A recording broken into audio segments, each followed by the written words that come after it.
नमस्कार दोस्तों, स्वागत है आपका प्रयास क्लासिक में।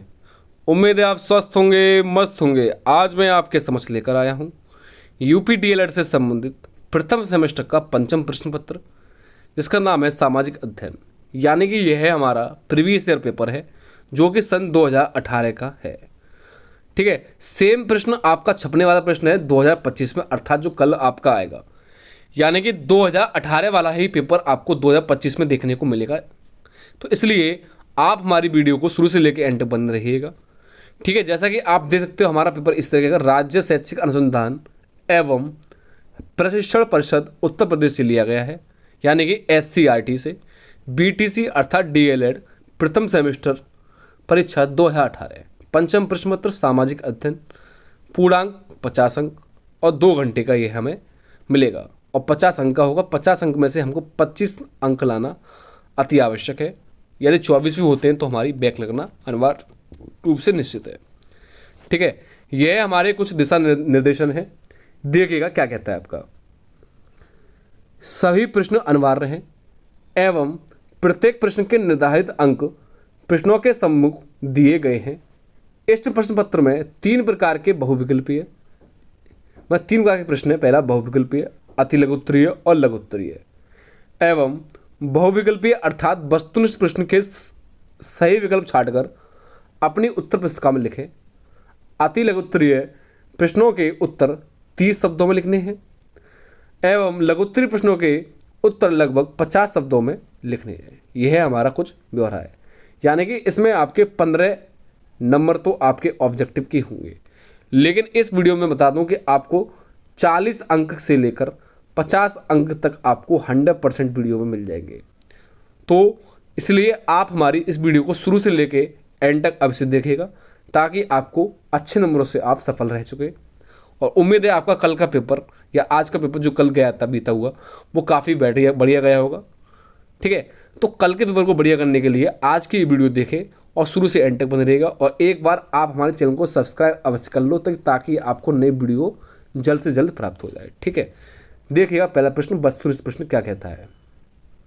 देखिएगा पहला प्रश्न क्या कहता है। यह है सारे पेपर आपको मैं विद सॉल्यूशन, यानी कि अभी तक किसी ने आपको सॉल्यूशन नहीं दिया होगा, मैं आपको सारा सॉल्यूशन दूंगा विद सॉल्यूशन। यानी कि वस्तुनिष्ठ प्रश्न का मैं आपको आंसर बताऊंगा कि इसका आंसर ये था। साथ ही आपको अति लघुत्तरीय और लघुत्तरीय का आपको आंसर प्राप्त कराऊंगा इसी वीडियो में, हस्तलिखित यानी कि लिखे हुए आपको मिलेगा। देखिएगा पहला प्रश्न क्या कहता है। इतिहास घटनाओं या विचारों की उन्नति का सुसंबद्ध विवरण है। किसने कहा था ये? प्रोफेसर घाटे, प्रोफेसर कार्रे, पंडित जवाहरलाल नेहरू या रेफसन ने?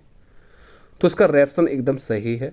अगला, पुरापहाड़ काल की महत्वपूर्ण उपलब्धि थी। पहिए का आविष्कार, आग की खोज, कृषि का आरंभ या स्थायी जीवन की शुरुआत? तो मैं बता दूं कि पुरापहाड़ काल किससे संबंध रखता है? आपका आग की खोज से, अर्थात बी ऑप्शन एकदम सही है। लेकिन पहिए का आविष्कार न पहाड़ काल में देखने को मिलता है।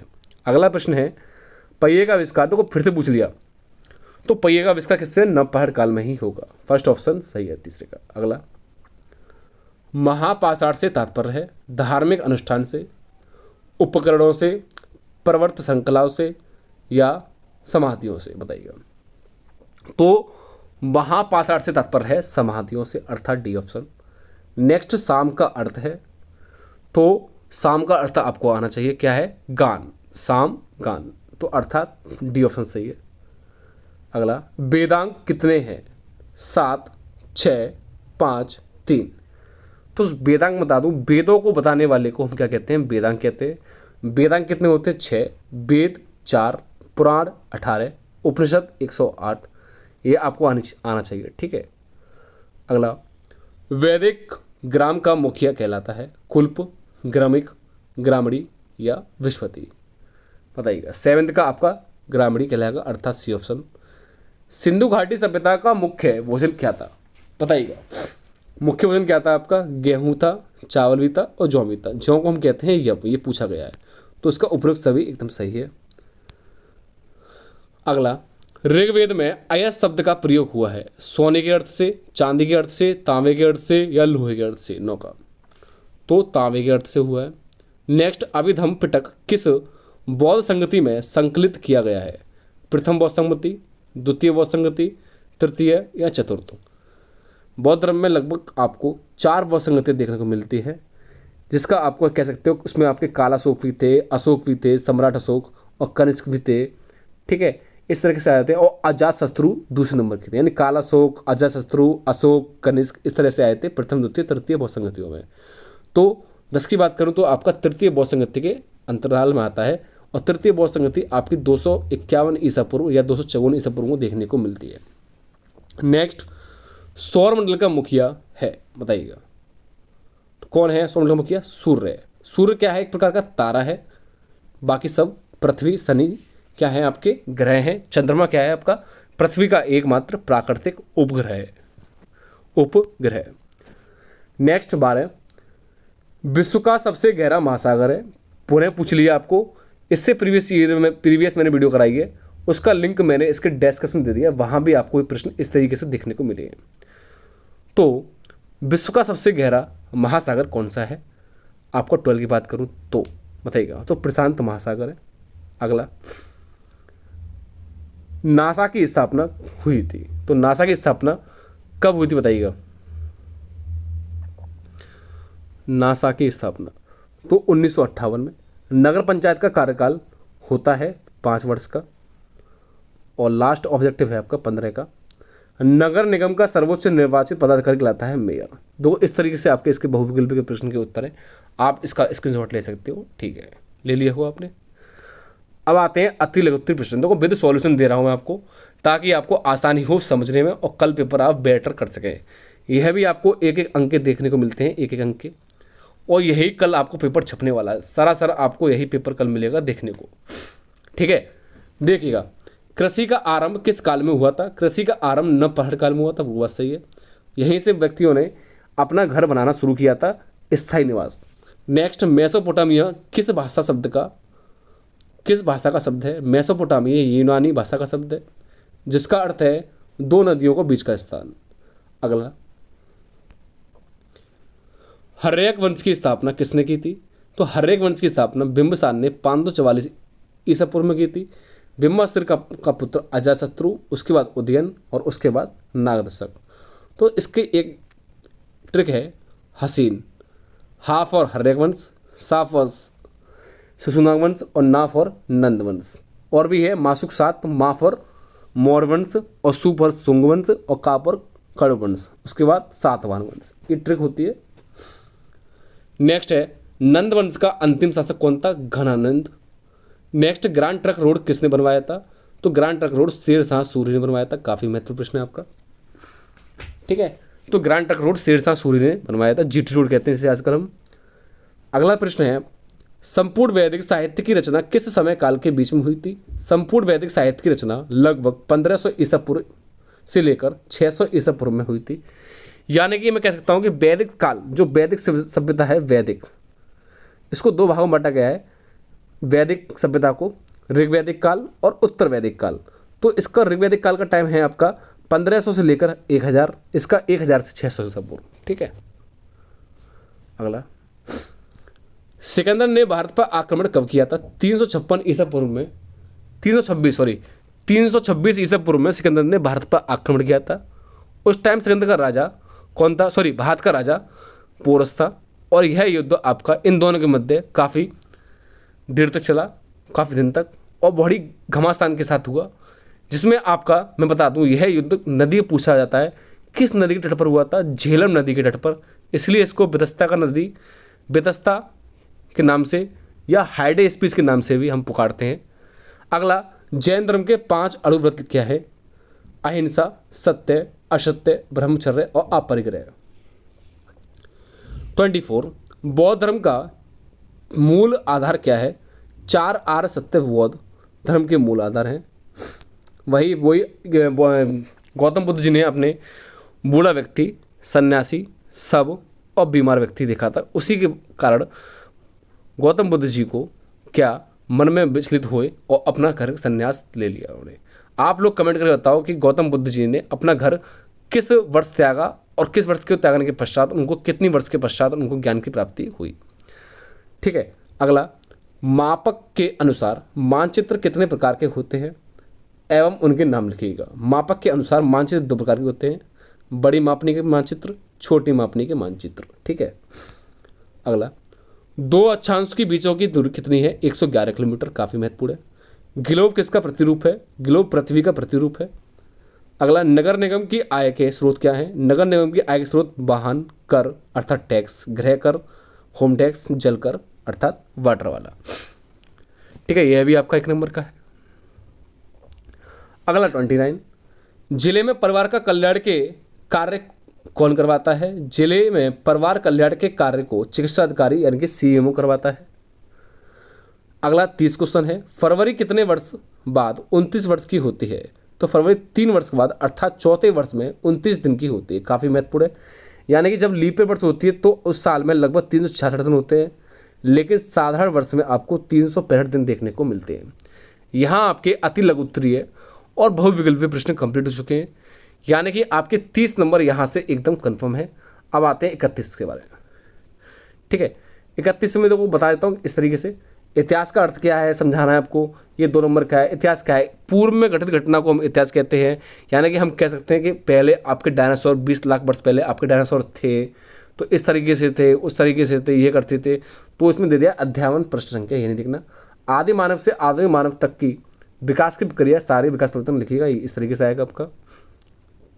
अगला, चीन के 2 प्रमुख दार्शनिक तथा 2 सुधारक के नाम बने संक्षिप्त, ये भी आपको मिल जाएगा। ग्रह और उपग्रह से आप क्या समझते हैं इस पर लिखिएगा। तो सपोर्टेड में बता दूं कि ये आपका सूर्य है, सन है, इसके चारों ओर ये ग्रह घूम रहा है इस तरीके से। ठीक है, इस तरीके से ग्रह घूम रहा है। तो सिंपल कहते हैं सूर्य के चारों ओर परिक्रमा करने वाले को हम ग्रह कहते हैं।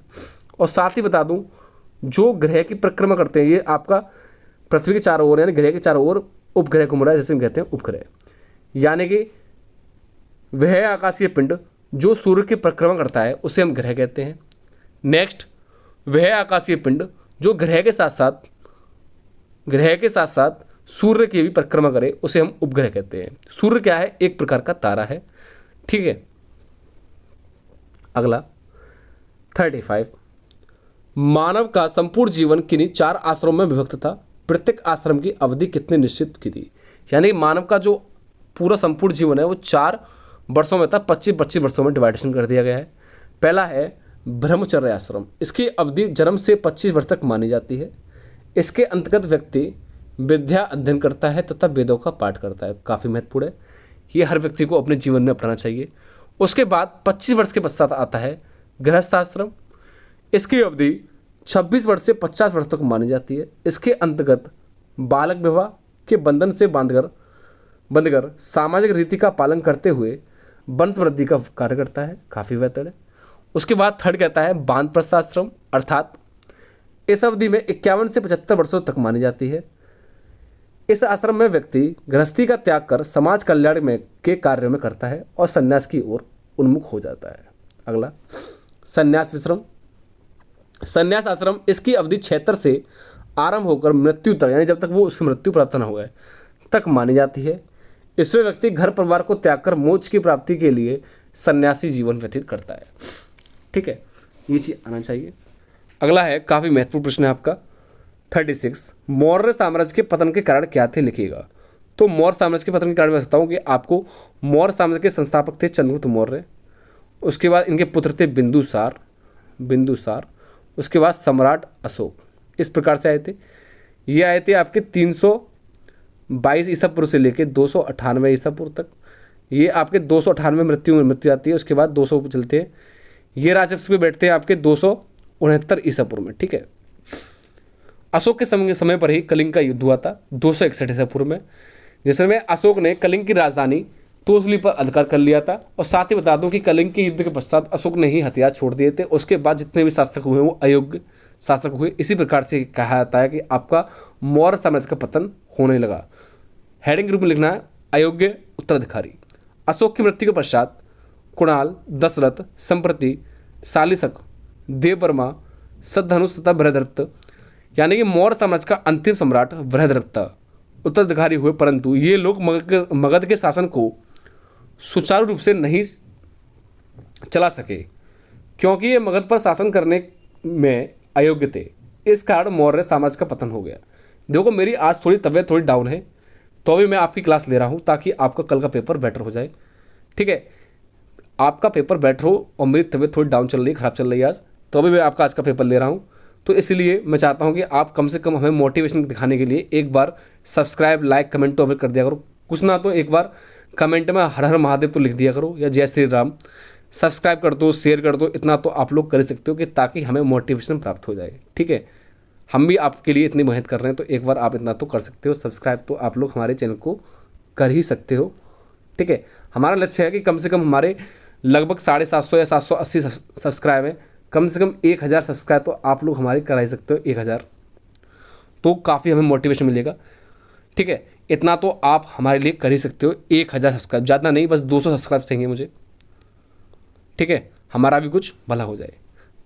देखिएगा, यूनानियों का आक्रमण। अशोक की मृत्यु के पश्चात मगध पर शासन करने वाला कोई योग्य सम्राट नहीं था, इसलिए यूनानियों ने यवनों ने मगध पर आक्रमण कर उसे अधीन कर लिया। नेक्स्ट पॉइंट कहता है साम्राज्य का विघटन। अशोक की मृत्यु के पश्चात, यानी अशोक सबसे सम्राट जो अशोक थे वो काफ़ी महान थे। तो आपको पता है कि सारनाथ से ही अशोक स्तंभ लिया गया है। ठीक है, आज हमारा राष्ट्रीय प्रतीक है। कई भागों में बट गया और सभी राज्य अपनी मनमानी करने लगे, जिसके परिणामस्वरूप मगध का पतन हो गया। उसके बाद उच्च पदों पर भ्रष्टाचार। अशोक की मृत्यु के पश्चात मगध साम्राज्य को सुचारू रूप से चलाने वाला कोई शासक नहीं था, इसलिए उच्च अधिकारी अपनी मनमानी करने लगे, इसके परिणामस्वरूप मगध का पतन हो गया। अगला,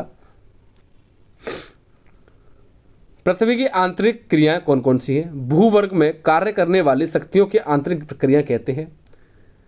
यह शक्तियां धरातल पर गति उत्पन्न करती हैं। इन शक्तियों के कारण किसी भाग में ऊपर उठता है तो स्थान नीचे धंसती है, कहीं पर पर्वत का निर्माण तो कहीं पर ज्वालामुखी का विस्फोट होता है और भूकंप भी आते हैं। यह प्रक्रिया द्रुत गति से कार्य करती है। इन प्रक्रिया के कारण ही भूप्रपट्टी निरंतर परिवर्तन होते रहते हैं। ठीक है, अगला, यह आप लोग देख लेना, सड़क दुर्घटना के होने के कारण मुख्य कारण क्या क्या है, ये तो आप कर ही दोगे। ग्रामीण तथा नगरीय जीवन शैली की अवधारणा, यानी गांव और शहर के बीच में अंतर। भारत की जलवायु के बारे में लिखिए, यहाँ मुख्य रूप से कितनी ऋतुएं होती हैं। इस तरीके से आपके प्रश्न देखने को मिलेंगे कल के पेपर में।